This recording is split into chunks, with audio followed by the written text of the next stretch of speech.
Alors aujourd'hui, j'ai vraiment eu à cœur, et je rends gloire à Dieu pour l'exhortation de mon mari parce que ça va ensemble. Ça va ensemble, on est connectés, gloire à Dieu, c'est rassurant. Hein. Donc moi aujourd'hui, je vais vous parler de deux choses. Je vais vous parler du mensonge et je vais vous parler de la vérité. Donc je sais que ça va piquer d'avance, hein, je m'en excuse d'avance.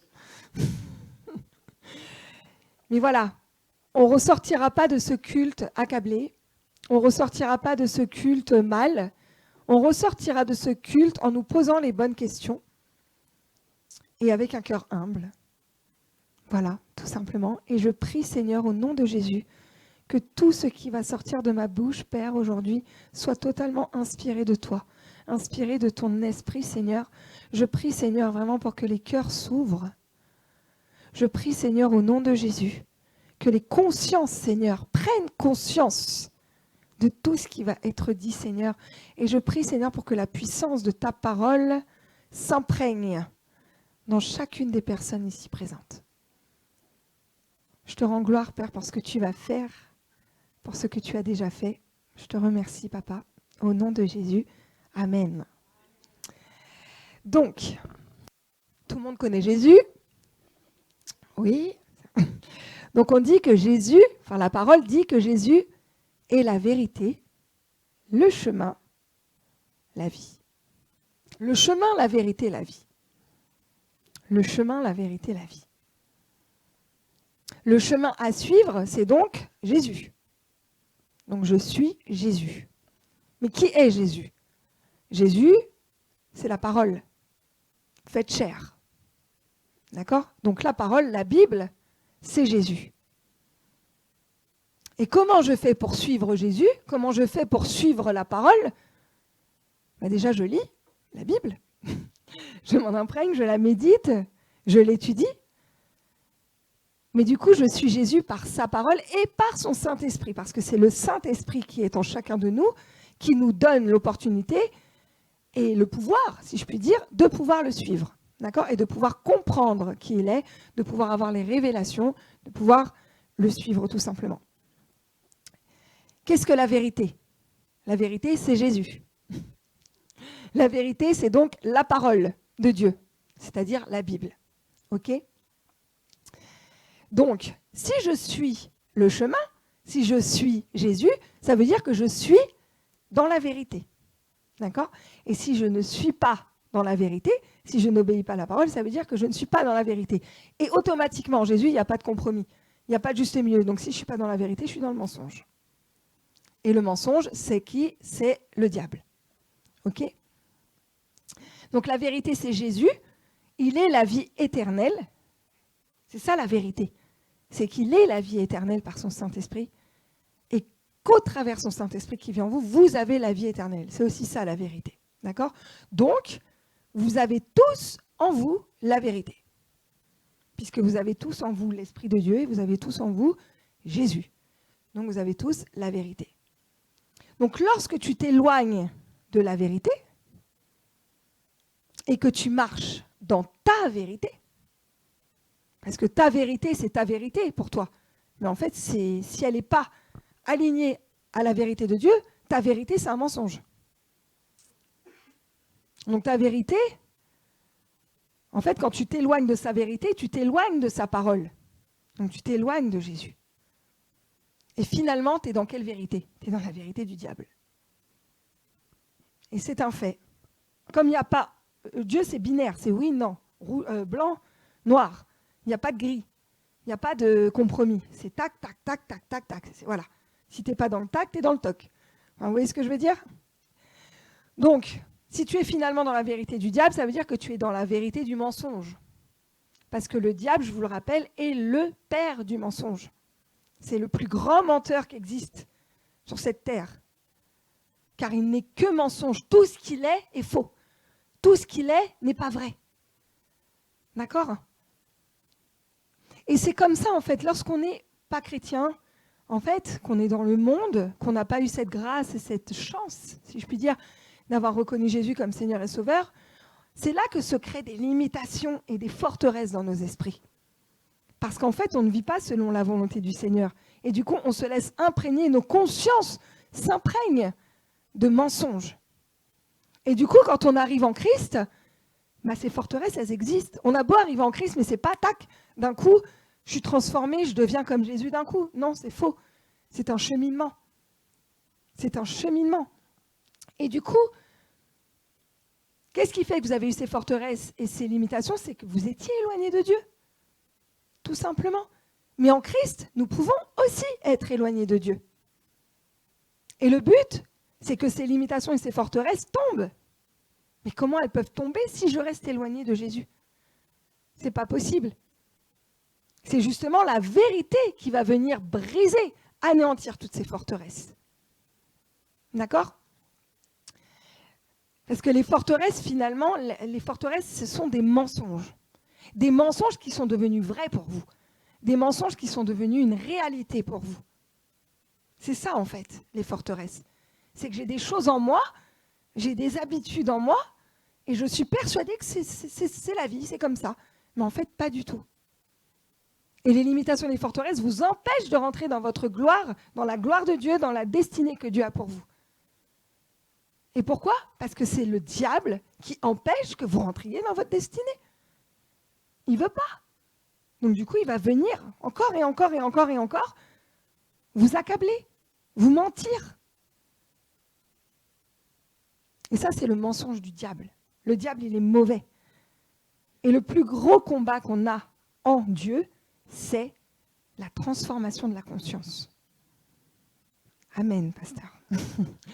C'est vraiment la transformation de la conscience. C'est ça le plus gros combat. Parce que changer une conscience qui a imprégné plein de choses, et on vient lui dire, qui c'est qui m'a dit ça? Oui, on a une sœur de l'Assemblée qui n'est pas là aujourd'hui, et qui dit, mais en fait, c'est tellement simple que moi, ma vie a toujours été compliquée en Jésus. J'ai toujours cru que je devais faire ça, j'ai toujours cru que je devais faire ça, et là, vous me dites, en fait, la grâce, la grâce.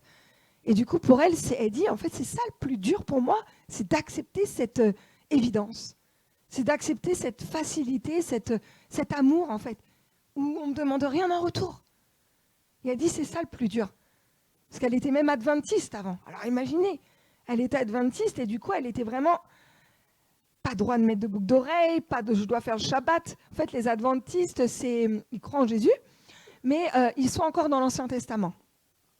Donc, le seul sacrifice qui a été fait, c'est Jésus. Donc, ils ne continuent pas, gloire à Dieu, à faire des sacrifices d'animaux, puisque pour eux, le sacrifice est reconnu. Mais c'est tout ce qu'ils reconnaissent du Nouveau Testament. Sinon, voilà. Donc, du coup, imaginez-vous, vous arrivez dans une église don de grâce, alors qu'avant, vous étiez dans l'Ancien Testament. C'est dur quand même, hein. Là où c'est simple, en fait, c'est dur. Donc, voilà. Mais le problème, c'est quoi? Le problème, c'est que votre chair, elle refuse la parole. De fait. De fait, la chair refuse la parole. Elle refuse la parole. Et vous savez, quand vous êtes de mauvaise humeur, vous pensez à quelque chose. D'accord? Essayez, quand vous êtes de mauvaise humeur, de penser à ce que vous pensez. Essayez de penser à ce que vous pensez et voyez si ce que vous pensez vient de Dieu ou vient du diable. Si la pensée que vous avez n'est pas du tout en accord avec la parole de Dieu, faites en sorte de faire tomber le mensonge du diable et proclamez la parole. Remplacez la pensée que vous avez par la pensée de Dieu. Même si ça n'a rien à voir, remplacez ça par la parole de Dieu. Et remplacez ça en fait tout simplement par la vérité. La vérité, c'est Dieu. La vérité, c'est Jésus. C'est la parole. Et c'est pour ça, frères et sœurs, que c'est important de méditer la parole de Dieu. C'est important de méditer, de la lire, mais ne pas que la lire vraiment, de l'étudier. Comment vous pouvez connaître une personne sans passer de temps avec elle? Comment voudriez-vous connaître plus Jésus si vous ne passez pas de temps à le lire, à l'expérimenter? C'est compliqué. Et donc, quand on veut connaître une personne, on se plonge dans la personne. Quand vous rencontrez votre dulciné, votre amoureux ou quoi, vous avez envie de passer du temps, le plus de temps possible avec lui. Pourquoi vous ne faites pas ça avec Jésus? On fait ça pour nos princesses, nos princes, mais pour Jésus, ah ben non. Jésus est bon, il est miséricordieux, il est grâce. Oui, mais il a envie que tu le connaisses, donc passe du temps avec lui. C'est un bonheur de passer du temps avec Jésus, tout seul avec Jésus, ou même là ensemble avec Jésus. C'est magnifique. Et vous savez, en fait, être chrétien, c'est vraiment tomber amoureux de Jésus. Être un chrétien, c'est je tombe amoureux de Jésus. Et je me concentre sur lui. Pourquoi? Pour devenir comme lui. On dit souvent dans le monde que lorsqu'on fréquente quelqu'un, on devient comme la personne. Pas fréquenter Jésus. Hein. C'est vrai, fréquentons Jésus et on deviendra comme lui. Et fréquenter, c'est voilà, passer du temps, lire, l'expérimenter, etc. C'est magnifique. Et vous savez, finalement, la vérité, donc dans ces pensées, tout ce que je vous parle là, c'est qu'en fait, la vérité, c'est que ce que vous pensez au fond de vous, ce que vous pensez dans votre tête, c'est ça votre vérité. D'accord? Vous me suivez ou c'est un peu trop philosophique ce que je raconte là? Ça va? Et le véritable moi, c'est ce que vous pensez dans votre intelligence. Ce que tu penses au fond de toi. Et vous savez, la pensée qui me vient, c'est quand on dit à quelqu'un, moi je me souviens, une fois, et ça tout le monde l'a déjà vécu, quand vous invitez quelqu'un chez vous à manger ou à dormir ou à passer un week-end, fais comme chez toi. Et par contre, la fille, vous allez la voir aller dans votre frigo, d'un coup, qu'est-ce qu'elle fait celle-là? Tu lui as dit de faire comme chez toi. Vous voyez ce que je veux dire? Tu lui as dit, mais toi, tu lui dis, fais comme chez toi, mais le fond de ton cœur, c'est ouais, fais comme chez toi. Par contre, tu ne vas pas fouiller dans mes placards, tu ne vas pas ceci, tu ne vas pas cela. Mais par contre, fais comme chez toi. C'est un mensonge. C'est un mensonge. On se ment à soi-même. Mais ça, tout le monde le fait. Oui, fais comme chez toi. OK. Je dors dans ton lit, je fais comme chez moi. Enfin, j'extrapole, mais voilà, c'est ça. Et donc, du coup, ces pensées, lorsqu'on a une pensée comme ça qui arrive dans notre tête et qu'on sait finalement que cette pensée n'est pas bonne, je chasse cette pensée par le Saint-Esprit qui est en moi. Et c'est vraiment ça. Parce que la parole dit dans 2 Corinthiens 10, 5, nous faisons prisonnière toute pensée pour la mener à obéir à Christ. Amen. Parce que finalement, c'est la conscience, c'est les pensées, c'est le mensonge qui rend malheureux. Parce que lorsqu'on est dans la vérité de Dieu, lorsqu'on est dans l'obéissance de Dieu, on est heureux. On ne peut pas être malheureux. Lorsqu'on est tac dans l'obéissance de la parole, on ne peut pas être malheureux. Donc c'est vraiment les pensées et le mensonge du diable qui vient et les circonstances de la vie qui font qu'on a parfois des sentiments de mal-être, de dépression, de déprime. C'est un mensonge du diable. Et nous devons apprendre à écouter ce qu'on entend. Parce que le diable, il va venir vous dire « dis donc Charlotte, ton assemblée, elle se vide en ce moment, qu'est-ce qui se passe? Devrait te remettre en question un petit peu. Hein ?»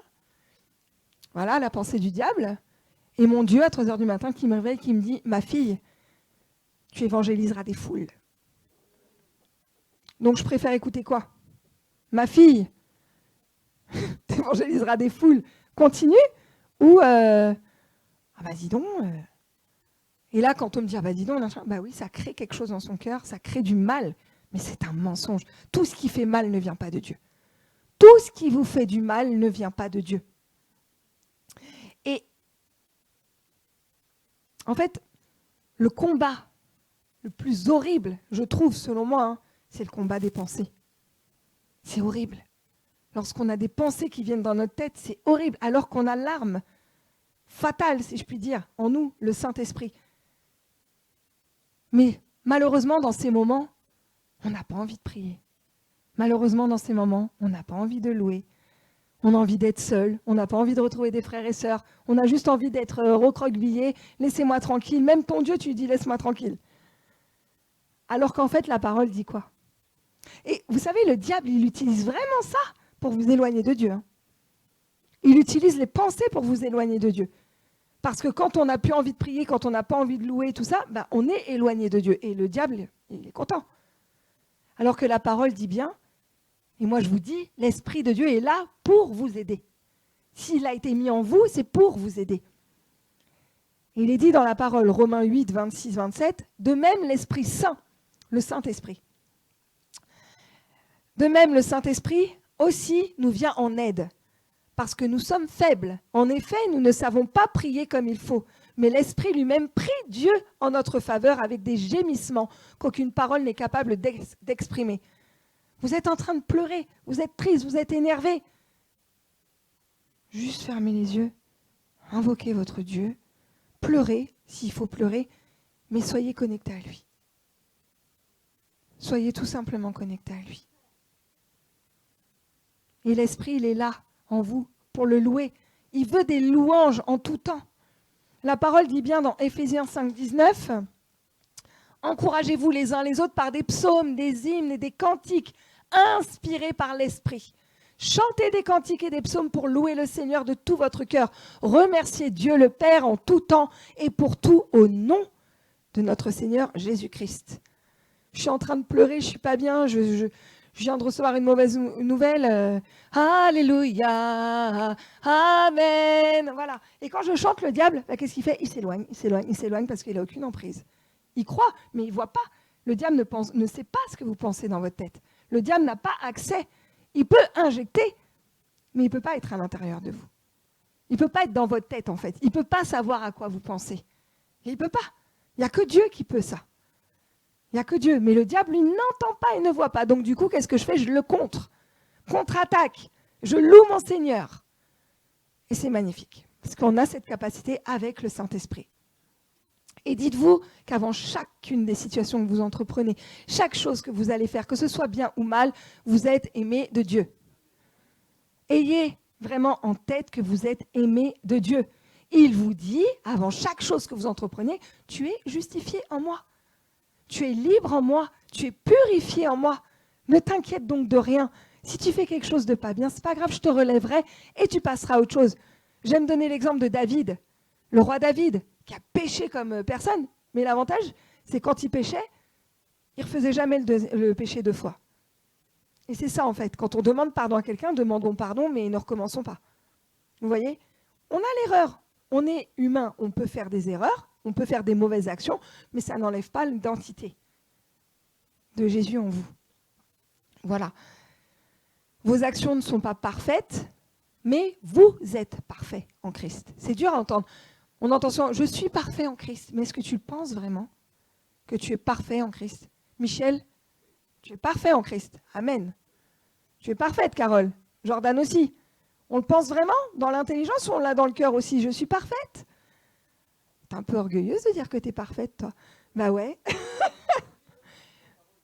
La parole, en effet, est dit dans Philippiens 3,15, « Nous tous donc qui sommes parfaits. » Nous tous donc qui sommes parfaits, ayons cette même pensée. Et si vous êtes en quelque point d'un autre avis, Dieu vous éclairera aussi là-dessus. Si tu penses que tu n'es pas parfait au fond de toi, que tu sais, oui, c'est la parole. Comme tu dis, Michel, c'est la parole. Mais la parole, on peut l'avoir dans la tête, mais on ne peut pas l'avoir dans le cœur. C'est ça le problème. Et en fait, c'est cette phrase-là, cette parole, nous tous qui sommes parfaits, c'est ça la vérité. C'est juste ça. Donc vous n'êtes pas indigne, vous êtes parfait. Amen. Alors que le diable, qu'est-ce qu'il va venir te dire? Hey, t'es un bon à rien. T'es vraiment un bon à rien. T'as encore échoué. T'as encore replongé. Oh là là, franchement, va te pendre. Hein. Il n'y a que ça à faire. Hein. Vous vous rendez compte ce que le diable il met dans notre tête? Les pensées mauvaises qu'il met dans notre tête. Alors que Je me lève contre Satan, mais qu'est-ce que tu me racontes? J'ai une pensée comme ça au nom de Jésus. J'envoie le feu dans mon esprit, j'envoie le feu dans ma conscience, que le feu du Saint-Esprit vienne brûler, anéantir ce que tu es en train de mettre dans ma tête, Satan, parce que je suis parfaite en Jésus-Christ. Je suis parfaite. Dieu, il connaît vos défauts. Avant même que vous naissiez, il savait qu'à tel moment, tu allais fauter. Il savait qu'à tel moment, tu allais tomber. Alors que toi-même, tu ne savais même pas que tu allais être comme ça. Mais lui, il le savait déjà. Et en fait, avant même que vous naissiez, il vous aimait déjà. Il vous aimait. Il vous aimait alors que vous n'étiez même pas né. Aujourd'hui, vous êtes là, vous avez accepté, reçu son Fils Jésus-Christ, c'est bon, c'est réglé. L'amour, c'est acquis. C'est quelque chose d'acquis. Et le diable, lui, il veut nous briser, nous décourager, alors qu'on a déjà la victoire. La victoire, elle est là. Et vous savez, ce qui est bien, quand on voit qu'on a des choses qui ne vont pas, quand on fait des choses, quand on a fait des choses qui n'allaient pas, en fait, on a tout simplement peut-être le matin se réveiller et dire, écoute Seigneur, voilà, j'ai des faiblesses. Je sais, mon Dieu, qu'il y a des choses à travailler avec moi. Je sais que papa, il y a des choses à travailler avec moi et je sais que tu pourras le faire. Parce que moi, je suis incapable de le faire. Mais toi, tu peux le faire. Et je te fais confiance. Et je sais que tu vas le faire, mon papa d'amour. Parce que mon papa d'amour, je veux encore plus de ta lumière. Pour que la lumière vienne éclairer, écraser les obscurités, les ténèbres qu'il y a en moi. Et ça, c'est Jésus. Le diable, c'est le professionnel pour venir te rappeler qui t'étais avant Christ. Il vient te rappeler qui t'étais. Ah, tu te rappelles, hein, tu as fait ça. Oh là là, rappelle-toi de ça. Et ça, tu te souviens? Et vous, dans votre lit, ou sur le canapé, en train d'avoir un nœud au ventre qui se... Ah ouais, c'est vrai, là, là j'ai fait du mal, là, là, là, là. On est là en train de se culpabiliser. Mais la parole a dit quoi? En 2 Corinthiens 5, 17, si quelqu'un est en Christ, il est une nouvelle créature. Les choses anciennes sont passées, voici toutes choses sont devenues nouvelles. Le passé ne me caractérise plus. Je ne suis plus cette personne. Dis, vas-y, crache sur moi, dis ce que tu veux. Je ne suis plus. Qu'est-ce que tu me racontes là? Je ne vois même pas de qui tu parles. Je ne vois même pas de qui tu parles. Et ça, ce sont des accusations. L'accusateur, c'est le diable. L'accusateur, c'est Satan. Et Satan, c'est qui? C'est celui qui va vous faire sortir de vos gonds. C'est celui qui va vous énerver. C'est celui qui va faire en sorte que vous pétiez des câbles. Et quand on pète un câble, qu'est-ce qu'il y a? Culpabilité, tout de suite. On culpabilise. Voilà, oh, j'aurais pas dû, j'aurais pas... Oui, tu n'aurais pas dû parce que tu as tout en toi pour ne pas le faire. Mais acceptons parfois d'être faibles. Il est notre force dans notre faiblesse. Il est notre force.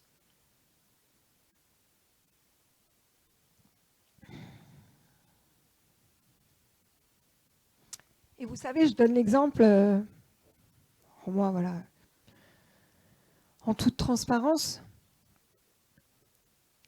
je me suis fâchée après mes enfants. Je me suis fâchée, comme toute maman, comme tout papa, je me suis fâchée après mes enfants et en fait, après, tu te dis, ouais, mais je ne me serais pas fâchée s'ils n'avaient pas agi comme ça. Mais en fait, tu es responsable de tes actes, tu es responsable de tes paroles. C'est pas parce que la personne en face de toi agit comme ça qu'il faut que toi, tu agis comme ça. Arrêtons de prendre les autres comme excuse. Et franchement, sur le coup, ouais, on râle et tout. Mais après, quand tu es avec ton Dieu dans ta chambre, secrète, la chambre secrète, je rappelle, hein, c'est pas que la chambre. Hein. C'est un endroit où on se retrouve seul avec Dieu. Mais tu dis, papa, j'ai vraiment fait quelque chose de mal, j'ai attristé ton Saint-Esprit. Apporte-moi la paix.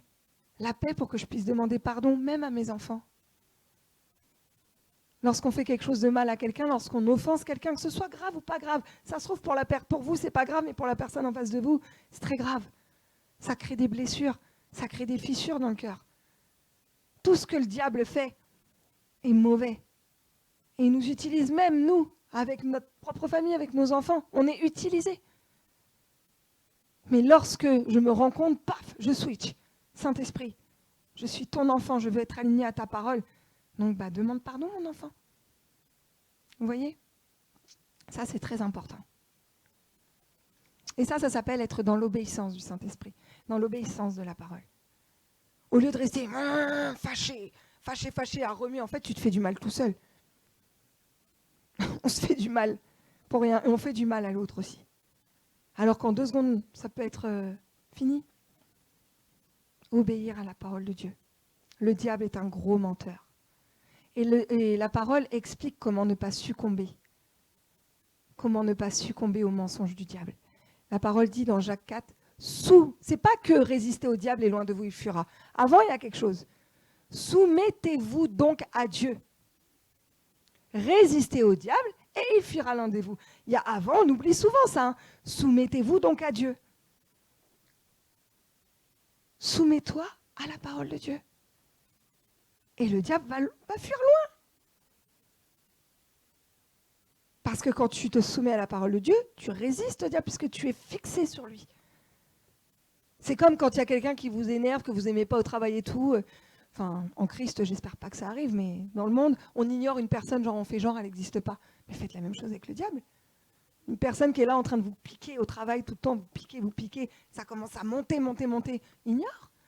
Quand ils arrivent à ignorer les gens, ignorons le diable. Ignorons. Donc voilà, c'était la première partie.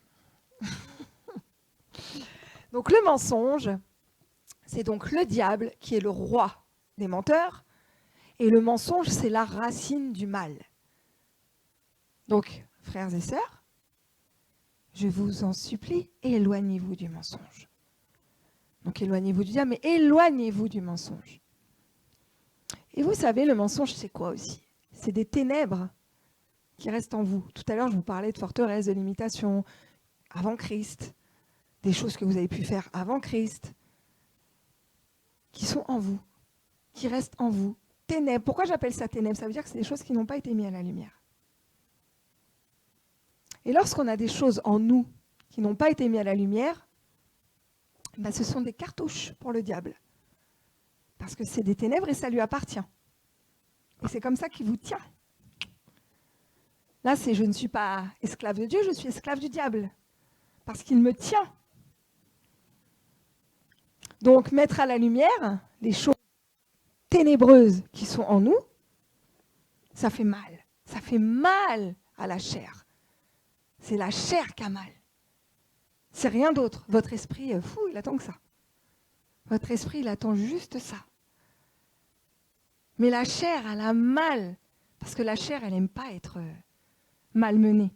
La chair, elle aime bien être tranquille. Elle aime bien être cool. On ne vient pas m'embêter. Mais dès qu'on vient titiller la chair, elle a mal. Car, Galates 5,17, la chair a des désirs contraires à ceux de l'esprit, et l'esprit en a des contraires à ceux de la chair. Ils sont opposés entre eux, afin que vous ne fassiez point ce que vous voudriez. À cause de ce combat perpétuel entre la chair et l'esprit, on fait parfois des choses qu'on ne veut pas. On dit des choses parfois qu'on ne veut pas. On garde au fond de nous des choses, finalement, qu'on ne devrait pas. Parce que la chair est contraire à l'esprit de Dieu. Et c'est là que le combat commence. Parce que c'est un réel combat. C'est un fight entre la chair et l'esprit. Donc soit j'obéis à la parole, parce que Jésus-Christ est la lumière, la vérité, et que la vérité affranchit, soit je suis dans le mensonge, parce qu'il n'y a pas de compromis. Donc soit je suis dans le mensonge, soit je suis dans la vérité. Et sachez une chose, que cacher quelque chose, même si on ne dit pas de notre bouche, le fait de cacher, c'est mentir. Faire semblant, c'est mentir. Excusez-moi, je vais parler en code. Je ferai ça dans une réunion de femmes, plus en détail. Mais simuler un acte et mentir, c'est inviter le diable dans sa chambre. C'est très important. Je dis ça parce que c'est très important. On n'invite pas Satan dans le lieu intime. Jamais. On communique ensemble. On amène, la communication amène à la vérité. L'écoute facilite la vérité. Frères et sœurs, ensemble, facilitons la vérité. Communiquons ensemble. Entre mari et femme, communiquez. Dieu vous a donné votre homme, il vous a donné votre femme. Communiquez les uns avec les autres. Parlez-vous. Le diable utilise en fait toutes ces ténèbres qu'il a mis en vous pour vous persécuter. Il utilise ça pour vous obséder l'esprit. Lorsqu'on a une ténèbre en nous qui n'a pas été mise à la lumière, mais le diable, il vient, il s'amuse avec nous. On est des marionnettes. Il est là en train de nous... Ah, tu te souviens? Regarde, t'as vu ce que t'as fait? T'as vu ce que t'as fait à ton mari? T'as vu ce que t'as fait à ta femme? T'as vu? Et certains diront... Oui, mais c'est passé. Le passé est passé. Toutes choses sont devenues nouvelles. Ouais, mais le passé, il est dans ton présent, là. Le passé, il est dans ton présent. Et s'il est dans ton présent et que tu ne fais pas ressortir cette ténèbre, il sera dans ton futur aussi. Donc oui, le passé est passé. Mais si le passé est encore présent et te tiraille et te fait encore parfois te sentir indigne, vire ça de toi. Tout ce que Jésus fait est bon. Tout ce que l'Esprit de Dieu fait est bon. Tout est merveilleux en Jésus. Donc ne soyons plus des prisonniers du mensonge et ne soyons plus esclaves du diable. La parole dit que la chair est faible, mais que l'esprit est bien disposé. Tout ce que l'esprit fait est bon. Finalité de tout ça, c'est que la vérité, elle apaisera toujours votre esprit. Le jour arrive toujours après l'obscurité. Quand on est amené à dire une vérité, une ténèbre qu'au fond de nous, c'est la nuit, c'est les ténèbres, c'est l'obscurité, c'est « oh là là, je vais tout perdre ». Oh là là, mais imagine, qu'est-ce que la personne va penser? Vous voyez? Donc c'est ça le combat, c'est ça qui est dur. Mais lorsque ça sort, la personne en face reçoit. Donc ça fait mal, c'est la chair qui a mal. Mais la personne en face, c'est aussi... Enfin, en tout cas, je parle de nous là. Hein. La personne en face, elle est en crise. Si voilà, il y a eu un truc avec votre mari ou avec votre femme ou avec des enfants, je ne sais pas, quelque chose dans votre cercle, vous continuez à vivre avec cette personne. Vous êtes avec cette personne tous les jours. Soyez dans la vérité, soyez dans la transparence. Vous êtes amené à vivre jusqu'à la fin de vos jours avec cette personne. Soyons dans la vérité. La vérité. Et ça s'appelle comment ça? C'est la chair qui va être bousculée. Et la parole dit bien, crucifiez votre chair. Crucifier une chair, ça fait mal. Mais sachez une chose, c'est qu'après l'obscurité, il y a le jour. Et après les ténèbres, il y a toujours la gloire de Dieu. Et tant que je suis dans la vérité, il ne m'arrivera rien. Il ne m'arrivera rien parce que l'Esprit de Dieu m'accompagne, parce que c'est l'Esprit de Dieu qui m'a poussé à être selon sa parole. Vous voyez? La vérité rend libre. Elle vous affranchit. Et la vérité fait que le diable n'a plus de cartouche. Qu'est-ce que tu veux faire maintenant? Je l'ai dit. Qu'est-ce que tu vas faire avec moi? Ben rien, tu peux rien faire. Donc je suis libre. Et lorsque en fait tu restes dans le mensonge, même des mensonges qu'on peut avoir encore tous les jours, en fait la seule chose que tu fais, c'est que tu rajoutes des chaînes, tu rajoutes des maillons à ta chaîne et que ta chaîne elle devient de plus en plus longue, comme ça. Et le jour où tu vas vouloir t'en séparer, ce sera encore plus dur parce qu'il y en aura beaucoup. Vous voyez? Alors qu'avec l'Esprit de Dieu, on n'a pas à être dans le mensonge. On n'a plus. Le mensonge, vous voyez, c'est quelque chose de charnel. Le mensonge, c'est quelque chose de charnel qu'on hérite déjà de la nature adamique, qu'on hérite d'Adam. Vous avez déjà vu le petit bébé là qui a 1 an? Donne-moi le bonbon. Non, pas. Même lui, il ment. On lui a pas appris le mensonge, ses parents lui ont pas dit de mentir. Mais inné, c'est inné. Je mens. Oui, mais c'est un petit mensonge. C'est pas un gros mensonge. Mais en fait, si, il n'y a pas de petit ou grand mensonge, c'est un mensonge, tout simplement. Et vous savez, quand on est né de nouveau, lorsqu'on a reçu Jésus, j'en suis sûre, hein, lorsqu'on est né de nouveau, je parle bien de naître de nouveau, et le mensonge, c'est pas possible. Soit ça te perturbe au point où ça te... jusqu'au jour où tu vas lâcher, mais ça te fait quelque chose. C'est pas tu continues à vivre, life is life. Non, c'est à l'intérieur de toi, ça travaille. Ou soit, il faut que ça sorte. Vous savez, je donne cet exemple-là parce que c'est vraiment tellement ridicule, mais tellement ridicule. Je suis contente de ne plus être cette personne. Ça va vous faire rire. Mais sur le coup, franchement, tu te dis, mais c'est grave quand même. je travaillais avec une collègue et sa fille était née le 6 juin. Et Melvin est née le 3 juin. Je ne sais pas pourquoi. Lorsqu'elle m'avait dit ça, j'avais dit, mon fils aussi, il est né le 6. Mais pourquoi en fait? Pourquoi? Aujourd'hui, je me demande encore pourquoi. Je me dis, mais t'es pédé, ça va pas. Pourquoi t'as sorti des choses comme ça? Et pendant 15 ans que j'ai travaillé avec elle, elle a cru que mon fils était né le 6, comme elle. Et le jour où je suis née de nouveau, j'étais pas bien parce que je me suis dit, elle va me prendre pour une grosse tarée. Je l'ai appelée, je lui ai dit, écoute, Sophie, je suis vraiment désolée, mais pendant toutes ces années, je t'ai menti. Mon fils est né le 3 juin et pas le 6. Ça fait rire. Elle-même, elle n'a pas compris. Elle-même, elle n'a pas compris. Mais je devais lui dire, parce que je l'aime et que je ne veux pas, en fait. C'est peut-être rien, mais c'est important pour notre relation. Pourquoi? Je ne sais pas. Mais en tout cas, voilà, c'est un exemple. Voilà, on croit peut-être que c'est quelque chose de « ouais, c'est pas grave, il n'est pas né le 6 ». Non, si, c'est un mensonge. En fait, pendant toutes ces années, je t'ai menti. Pourquoi? Je sais pas. Peut-être que je voulais faire des big fêtes ensemble, je sais pas, ils n'ont même pas le même âge. Mais voilà, pourquoi? Voilà, mais c'est un mensonge. Et comme je vous dis, il n'y a pas de petit mensonge ou gros mensonge. Un mensonge est un mensonge. Quand on dit à nos enfants, le Père Noël, il va t'apporter des beaux cadeaux. Mais en fait, tu es en train de mentir à ton enfant. Le Père Noël n'existe pas. Le Père Noël, c'est une effigie, c'est une mascotte.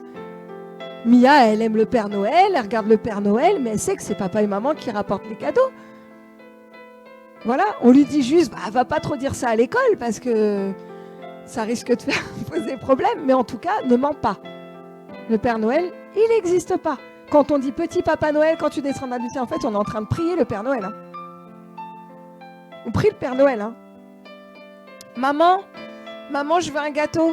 Non, maman n'a plus de gâteau. Mais pourquoi tu dis à ton enfant que tu n'as pas de gâteau? Tu as des gâteaux. Dis-lui non, après manger. Après, pourquoi tu mens?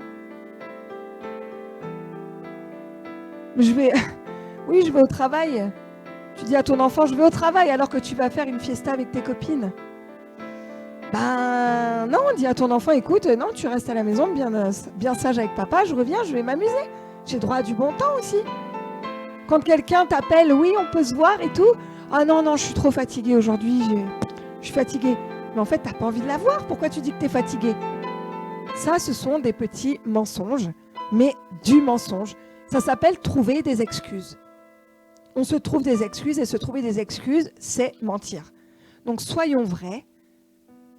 Écoute, aujourd'hui, j'ai pas envie. J'ai pas le cœur à ça. T'as pas le cœur. Si t'as pas envie de voir une personne, c'est que t'as pas le cœur à ça. Hein. Donc voilà, tout simplement. Non, maman n'a pas de gâteau là tout de suite. Là, je ne te donnerai pas. Enfin voilà. Pourquoi mentir en fait? Quand tu sais que le mensonge c'est le diable, pourquoi mentir? Soyons des exemples pour nos enfants. Soyons des exemples pour nos familles. Soyons des exemples pour les gens qui nous entourent, pour nos collègues de travail. Soyons des exemples. Ne faisons pas du mensonge notre sauveur. Ne faisons pas du mensonge notre sauveur. C'est pas le mensonge notre sauveur. On utilise le mensonge pour se dédouaner. On utilise le mensonge pour sortir d'une situation. Mais c'est Jésus, le sauveur. C'est Jésus qui nous sort des situations. C'est pas le mensonge. C'est la vérité. Nous avons un papa qui nous aime. Nous avons un papa qui est à l'écoute 24 heures sur 24. Nous avons un papa à qui nous pouvons parler chaque moment de notre vie, chaque moment de notre existence. On a un papa qui est là, qui vit en nous par son esprit. On est connecté à lui. Il est là pour n'importe quelle situation. N'importe quelle situation. On peut tout lui dire. Et vous savez, je vais vous donner un exemple de Reinhard Bonnke dans son livre « Une vie en feu » qui explique que lors d'une campagne, en fait, il y a un couple qui est venu après, qui a accepté Jésus, qui est venu le voir et qui lui a dit « Écoutez, pasteur Reinhard, j'ai un problème. C'est qu'en fait, la maison que j'ai achetée, je travaillais dans un comment dire, une société de crédit immobilier et en fait j'ai détourné de l'argent et c'est comme ça que j'ai acheté ma maison. Et son mari, à la femme, parce que c'est la femme qui avait détourné l'argent, le mari il dit, et tous les meubles qu'on a à la maison, bah, comme je travaille dans un magasin de meubles, bah, c'est des meubles que j'ai volés. Donc ils viennent d'accepter Jésus, tout de suite, paf, conscience, tout de suite, paf, Saint-Esprit qui éclaire la conscience, qui vient te convaincre du péché. Et tu ne veux pas rester dans le péché. Du coup, Renard Banquier dit, bah, écoutez, je vais vous accompagner dans cette démarche. On va aller les voir. Quoi ? Je vais aller voir le gars et lui dire que les meubles, là, je les ai volés. Et que ma maison, en fait, je ne l'ai pas payée, c'est la boîte de crédit. D'ailleurs, j'ai quitté la boîte de crédit parce que je me suis dit, dès qu'elle était finie, je suis partie, comme ça, au moins, ils ne sauront pas. Mais il a dit, bon, on va aller les voir. Parce que tu continues à vivre dans cette maison et parce que tu continues à vivre avec tous ces meubles qui ne t'appartiennent pas. Donc, il va falloir qu'on y aille. Ils y sont allés. Donc, ils arrivent au crédit, enfin à la maison de crédit et ils voient le directeur. Le directeur, il dit, ouais, j'appelle la police et tout. Renard Banquier dit, attendez, on peut quand même trouver une solution. Est-ce que je peux voir un supérieur ? Et du coup, oui, bah, allez-y, supérieur, il appelle, machin, ils appellent, ils vont au dernier étage de la tour. Et là, ils tombent sur un gars qui dit, ah, Renard Banquier, pasteur Renard Banquier. Oh là là, j'ai accepté Jésus dans une de vos campagnes. Je suis devenu chrétien depuis telle année. Vraiment, merci et tout. Que puis-je pour vous ? Bah écoutez, voilà, il lui présente la situation. Et là, la dame lui demande pardon. Et lui dit, comment je peux faire pour rectifier cette affaire ? Il lui dit, mais de toute manière, c'est fait. De toute manière, c'est fait. J'ai pas vu de trou dans la caisse, donc vous vous êtes bien débrouillés. Je vous bénis. Gardez cet argent, je vous pardonne. Parce qu'il est devenu frère, donc je te pardonne. Ensuite, ils sont partis voir le monsieur. Ça paraît trop beau pour être vrai, hein, mais c'est Jésus. Hein. Jésus, c'est ça en fait. Jésus, c'est ça. Après, ils sont partis voir le monsieur, et, le gérant du magasin de meubles, où il travaillait encore. Vous imaginez, je vais voir le gars qui m'embauche. Donc c'est quoi ? Je prends le risque de tout perdre. Je prends le risque de tout perdre. Mais non, la vérité te rend libre. Et la vérité, c'est Jésus. Et Jésus ne te fera jamais perdre ton travail. Si c'est ce qui te permet de vivre. Et là, qu'est-ce qu'il fait ? Il assume son acte. Et il y va. Et c'est ça que Jésus veut qu'on fasse. Assumer nos actes pour éviter les mauvaises conséquences. Donc du coup, il y a été. Bon, je passe les détails, mais il lui a dit, tu me rembourseras, ou je ne sais plus ce qu'il lui a dit, mais il lui a dit, voilà, tu gardes ta place parce que tu es mon meilleur vendeur en plus. Ah bah oui, hein, vendeur. Mais voilà, il a pardonné aussi, alors que le monsieur n'était pas chrétien. Et c'est ça, Jésus. Vous voyez, lorsqu'on est en couple et qu'on a péché dans le passé, qu'on a pu faire des choses, mais qu'on continue à vivre avec la personne, quel plus bel acte d'amour que de dire à la personne, écoute, je t'ai trompé. Dans ta conscience, j'ai trompé la personne que j'étais. Je t'ai menti sur qui j'étais. En fait, j'étais cette personne-là. Mais regarde, aujourd'hui, je suis celle-là. Et c'est pour ça que j'ai envie d'être celle que je suis aujourd'hui. Et je suis la lumière de Dieu. Et je ne veux pas de ténèbres en moi. Donc, qu'est-ce qui se passe à ce moment-là ? La personne en face, elle reçoit. Elle a Jésus-Christ, gloire à Dieu. Jésus-Christ nous a pardonné. Jésus-Christ nous a pardonné de tout. D'accord ? De tout. À combien plus forte raison, vous ne pouvez pas pardonner à la personne qui est en train d'être vraie, la personne qui est en train d'être alignée à la parole de Dieu. C'est votre chair qui a mal. Mais on doit être amoureux du Saint-Esprit, amoureux de l'Esprit qui est dans la personne qui est en train de vous parler, qui est en train de vous demander pardon. C'est ça, Jésus. Et dans ces situations, Jésus est fidèle. Comment il pourrait faire perdre tout à une famille qui veut être dans la vérité ? Comment ? C'est pas Jésus, ça, c'est le diable, dans le monde. Oh là, mais t'es complètement taré, faut pas raconter ça, tu vas divorcer. C'est ce que le monde va te dire. Ah bah oui, Dieu est une folie pour le monde. Dieu est une sacrée folie pour le monde. Mais nous sommes en lui. Nous sommes des fous du royaume. Et tout ce qui peut paraître fou au monde, c'est sage pour Dieu. Amen, gloire à Dieu. Alléluia.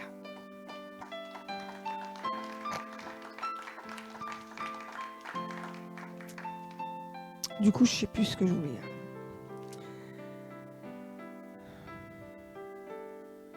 Ok. Rappelez-vous, là où le péché abonde, la grâce surabonde. La grâce, c'est la lumière dans votre vie. Dieu vous a revêti d'une grâce particulière, imméritée. Imméritée. Quoi que le diable dise de vous, vous êtes aimé de Dieu. Vous êtes aimé de Dieu. Vous êtes inconditionnellement aimé de Dieu. Aimé. C'est juste le mot aimer. Sur votre tête, il y a marqué aimer. Aimer. Aimer de Dieu. Soyons des personnes de l'Esprit. Agissons par le Saint-Esprit. Quoi qu'il nous en coûte, demandez au Saint-Esprit de vous guider dans la prière. Avant de faire quelque chose, priez le Saint-Esprit. Invoquez le Saint-Esprit dans votre vie. Invoquez le Saint-Esprit dans chacune des situations. Afin que ce ne soit pas votre chair qui agisse, mais que ce soit l'Esprit de Dieu qui vit en vous. Dans Jean 8, 31, Jésus dit aux Juifs qui avaient cru en lui. Aux Juifs qui avaient cru en lui. C'est-à-dire des Juifs convertis. Des Juifs messianiques. Donc il parle à des Juifs qui sont devenus enfants de Dieu. Ils ne sont plus que le peuple élu, ils sont devenus enfants. Si vous restez fidèles à ma parole, écoutez bien.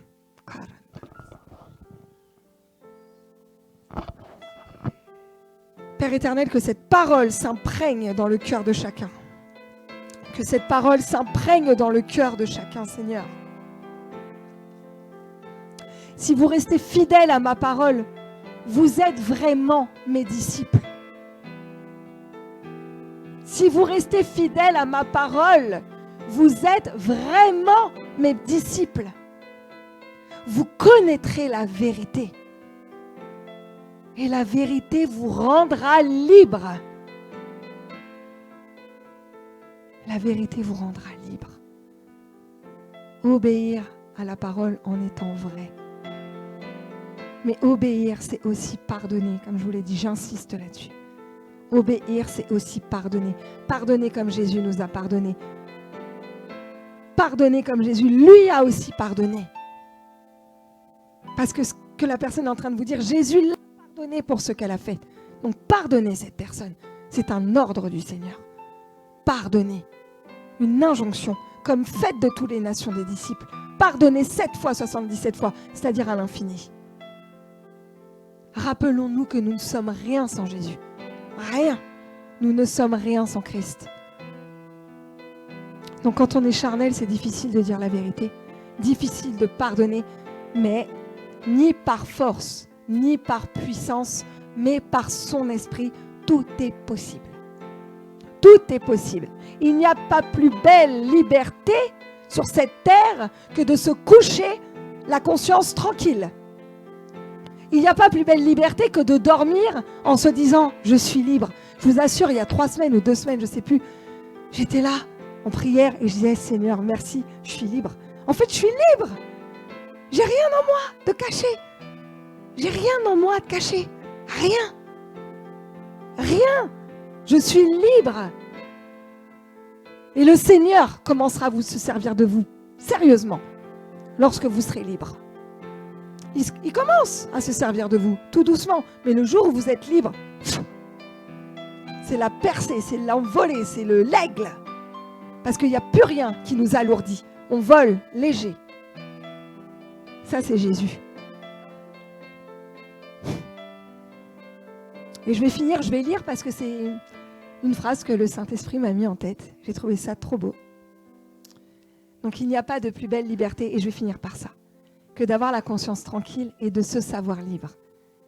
Se savoir libre est une chose que l'intelligence sait. Quand on dit « la vérité vous affranchira », c'est quelque chose que notre intelligence sait. Être en Jésus, c'est être libre. Mais le réma de la vérité, c'est de se sentir libre. Le réma de la vérité, de la vraie vérité, lorsque j'ai eu le réma de ce qu'était la vérité, c'est lorsque je me sens libre, complètement. Ça veut dire que vous avez eu le réma et que plus rien, c'est une conviction, et que plus rien ne pourra vous faire reculer, parce que vous êtes convaincus, parce que le réma est descendu dans votre cœur, que votre conscience est alignée à votre cœur, et que vous savez que vous êtes libre.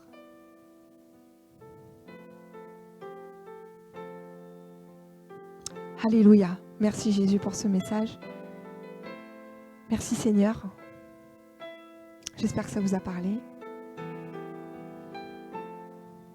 Je vais prier pour vous.